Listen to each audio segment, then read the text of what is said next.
Hey, Dana here, and welcome to my garage.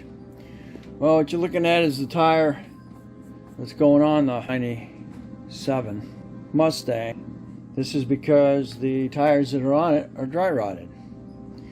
And as you can see, I needed a 0.5 at that position. And now we're going to spin it. And we should have the nuts all the way around. Means we have a perfectly balanced tire. Let me bring you on into the story here. I've just now gotten the Mustang on the road.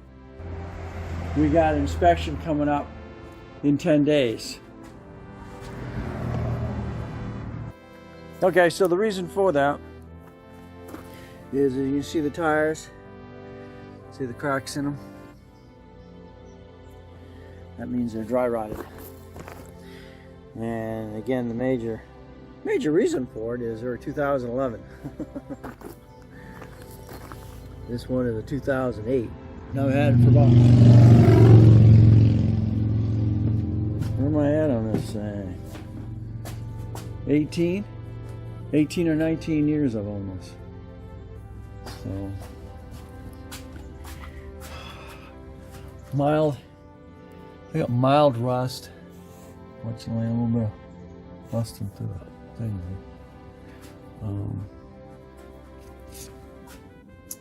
As you can see, I did a dual exhaust right there where it comes across off your cats.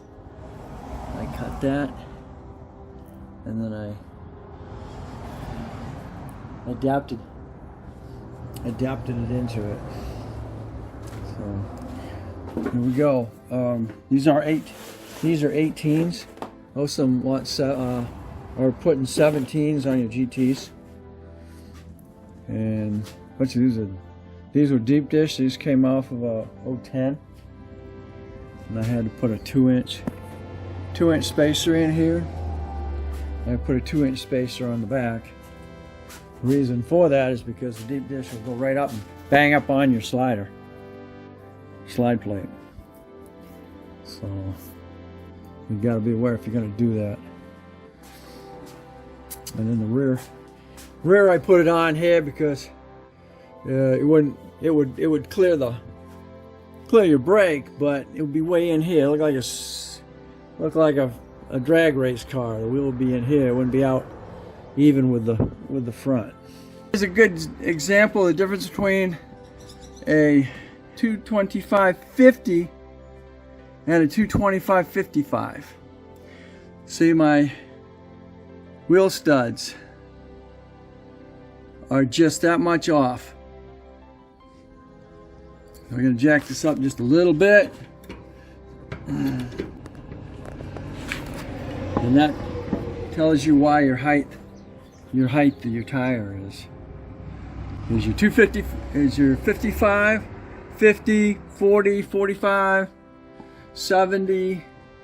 Those are all your heights, all your tire wall thicknesses or heights. So I just wanted to show you something. Even though I didn't have cracks around the outside, look what I got when I freaking pried on it. It ripped right along the bead. So just because when you're looking at it out here, doesn't mean it isn't getting ready to crack.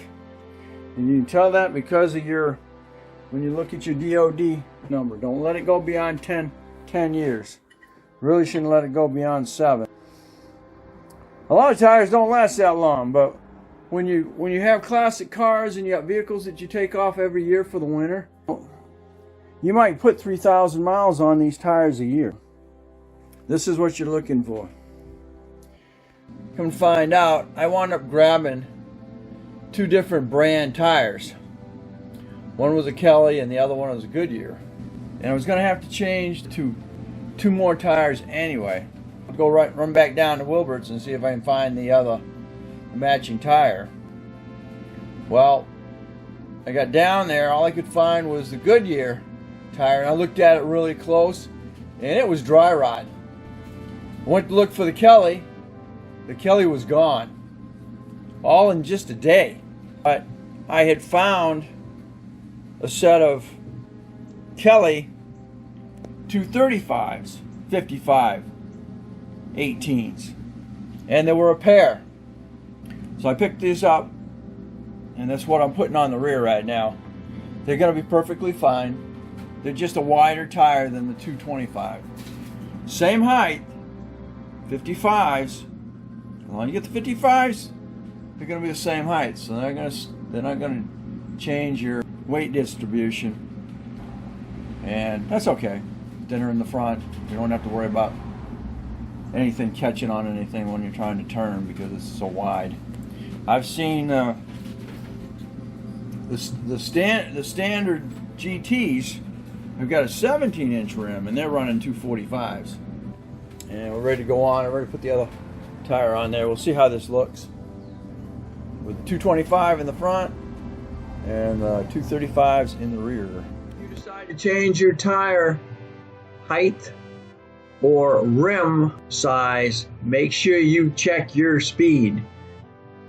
I've found that doing the 50 to a 55 is now 5 miles faster than my speedometer is telling me.